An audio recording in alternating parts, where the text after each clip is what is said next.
All right, AI, artificial intelligence. It's changing faster than, faster than a TikTok trend. Right. We're not just talking about robots taking over the world, though. No. This is how AI is already shaping your everyday experiences as a consumer. Absolutely. Think about it. Like your smart home, it adjusts the temperature before you even realize you're cold. Right. Or Spotify, it seems to just magically know and cue up the perfect song for your mood.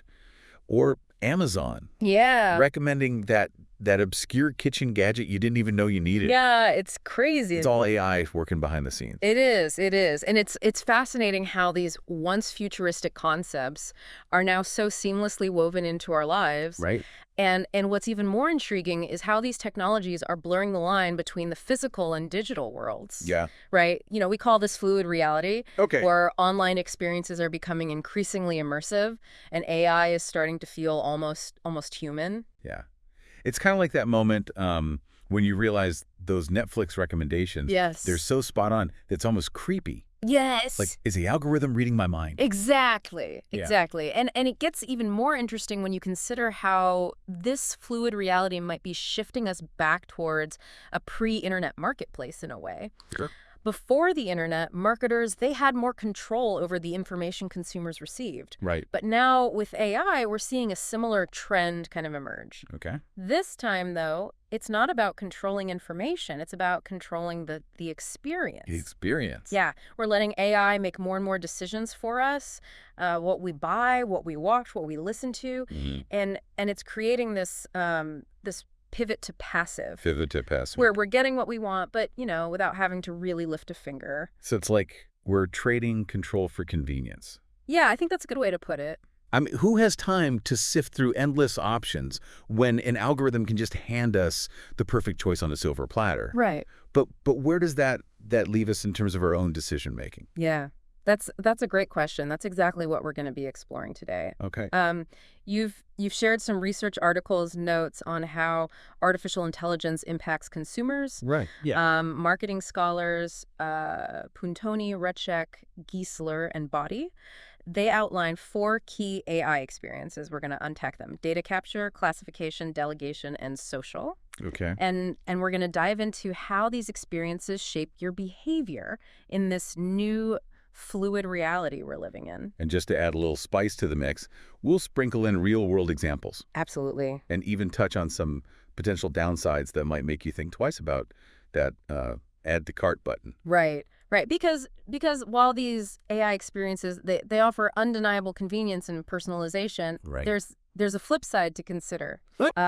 Think about the data these systems collect. Right. The potential for biases, and even the ethical implications of machines making choices for us. Okay. So let's start with the foundation of all of this, the AI data capture experience. Yeah, let's do it. Think of it as the fuel that powers these AI engines. It's all about the information AI systems are constantly gathering about you, your browsing history, your location, your purchase patterns, Right. even your facial expressions in some cases. And while all this data can lead to incredibly personalized experiences, Sure. it also raises some big questions about privacy and control. It does. It's a trade-off that consumers are increasingly facing. We're surrendering more and more data in exchange for personalized services and convenience. Yeah. And while this can feel like a great deal on the surface, I mean, who doesn't love having their every need anticipated? Sure. It's important to consider the potential consequences of handing over so much personal information. It's like we're willingly walking into this digital panopticon Yeah. where our every move is tracked and analyzed. But the thing is, most of us don't even realize the extent of this data capture. Yeah. It's happening in the background, Yeah. subtly woven into the fabric of our digital lives. And this lack of awareness is precisely what can make people feel exploited. Okay. One of your sources highlights the story of a German consumer who requested his personal data from Amazon. Okay. And to his shock, he received transcripts of Alexa's interpretations of voice commands, even though he didn't even own an Alexa device. Whoa. That's unsettling. It is. It's like finding out someone's been eavesdropping on your conversations when you thought you were alone. Exactly.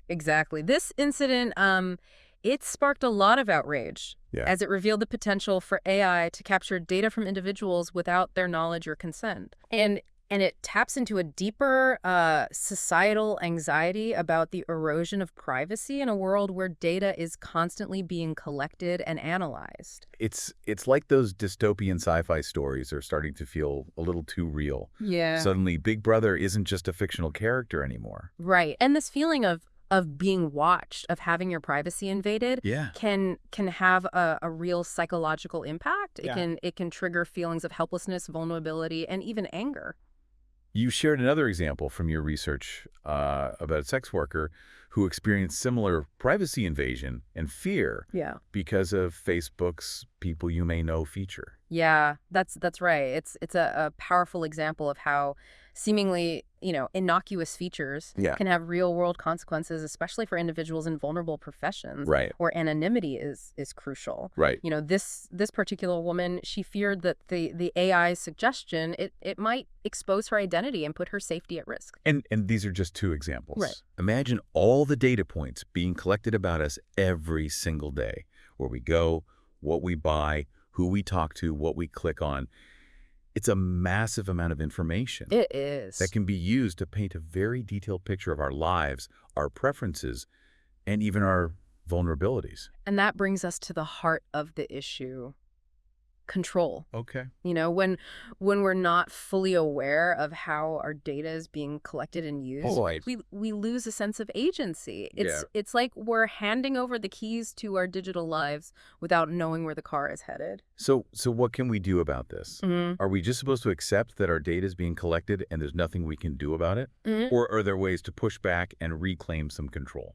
That's where things get interesting, and we'll discuss that next. But for now, it's important to simply be aware of the trade-offs you're making. Right. Every time you click accept on those cookie banners, every time you use a free app that collects your data, Right. you're essentially making a deal. Convenience and personalization Right. in exchange for a piece of your digital privacy. It's a deal many of us make without even realizing it. But now that we're starting to see the potential downsides, Yeah. it's time to start asking some tough questions about how much we're willing to give up in exchange for a seamless digital experience. Right. And that's a conversation we'll continue in the next part of this deep dive. Yeah. Okay, so we've talked about how AI systems are constantly gathering data about us. Right. But what happens to all that information? What do they do with it all?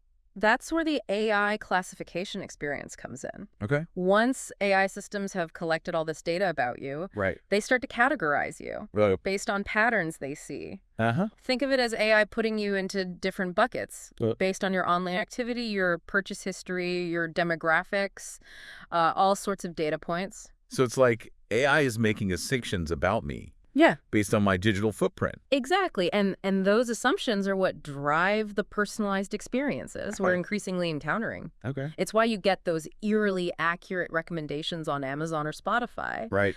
The algorithms are trying to predict what you'll like based on how they've classified you. It's definitely cool when it works. Sure. Like discovering a new band you love. Right. Because Spotify's algorithm figured out your taste better than you could yourself. Exactly. But what happens when these classifications are wrong? Yeah. Or worse, when they're based on biased data?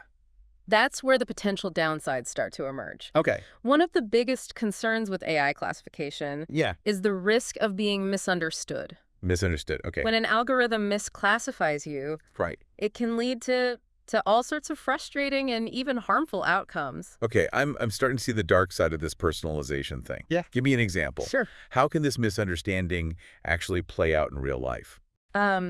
Think about a music streaming service like Spotify. Okay. You shared a story about someone who felt pigeonholed by their Discover Weekly playlist. Right. They felt like the algorithm was only serving them a very narrow slice of Uh, their musical taste based on a limited interpretation of their listening history. So instead of broadening their musical horizons, Yeah.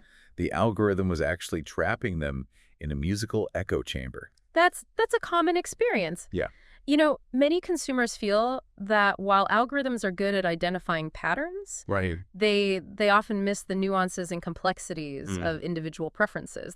They might classify you as a rock music fan Right. based on a few songs you listen to, Right. even though your taste is much more eclectic than that. And as a result, you end up getting served more and more the same. Yeah. Even if it's not really representative of your true preferences. It's like being stuck in a rut.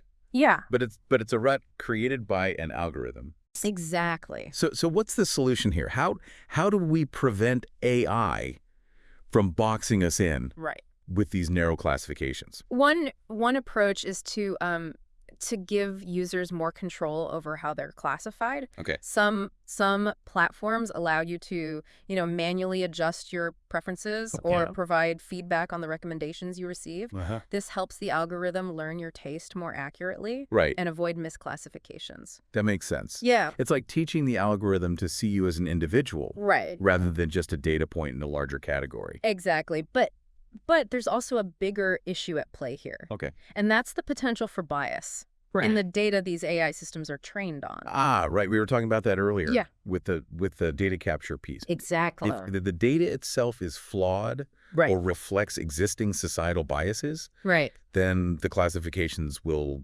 inevitably be flawed as well. Precisely. And this can have serious consequences, Yeah. especially when it comes to things like credit scoring, loan applications, or even job opportunities. Right. If AI systems are trained on data that reflects historical inequalities, Yeah. they can end up perpetuating those inequalities, Right. further marginalizing already disadvantaged groups. That's a pretty sobering thought. It is. It's like AI could become a tool for reinforcing the status quo Yeah. rather than challenging it. And that's why it's so important to be aware of these biases. Okay. And to demand that AI systems Right. be designed and implemented responsibly. Okay.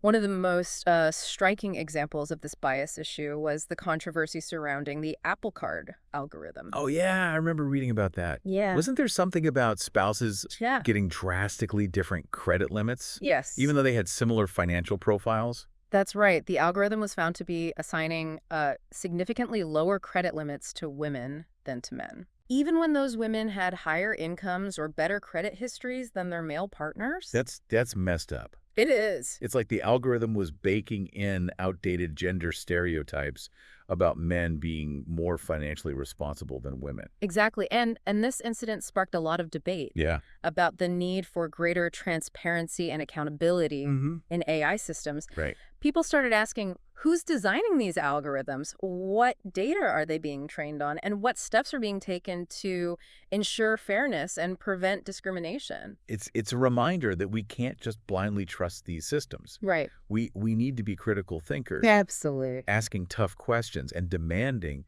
that AI be used in a way that benefits everyone, not just a privileged few. Absolutely. And one way to address this is to make sure that the data used to train these systems Yeah. is diverse and representative of the population as a whole. Okay. If we only feed the algorithm data Right. from one narrow slice of society, Yep. then its classifications will inevitably reflect that narrow viewpoint.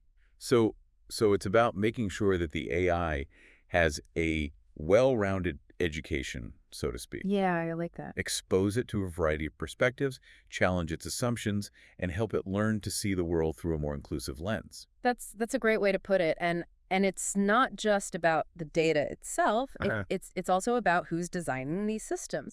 Right. If the teams building these algorithms are homogenous, Okay. lacking diversity in gender, race, socioeconomic background, and so on, Yeah.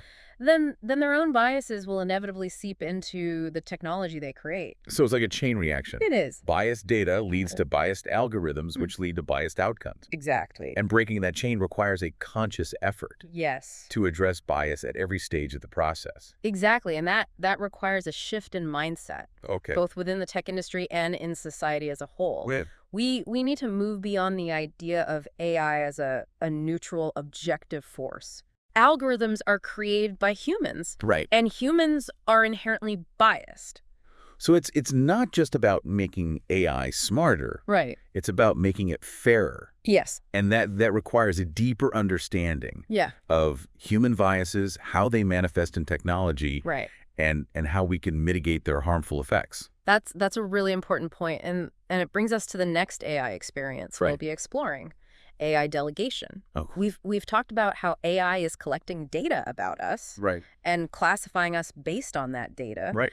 But what happens when we start letting AI make decisions for us? Ooh, That's where things start to get really interesting. It does. We're already seeing this with things like self-driving cars and Yeah. AI-powered financial advisors. Right. But as these systems become more sophisticated, the lines between human agency and AI control start to blur. They do, and that raises a whole new set of questions and challenges because when we delegate decisions to AI, we're essentially giving up some control over our lives. Right. And while that can be incredibly convenient, freeing in some ways, it also raises concerns about accountability, transparency, and even the future of work. So the AI classification experience is all about how AI is understanding us. Yeah.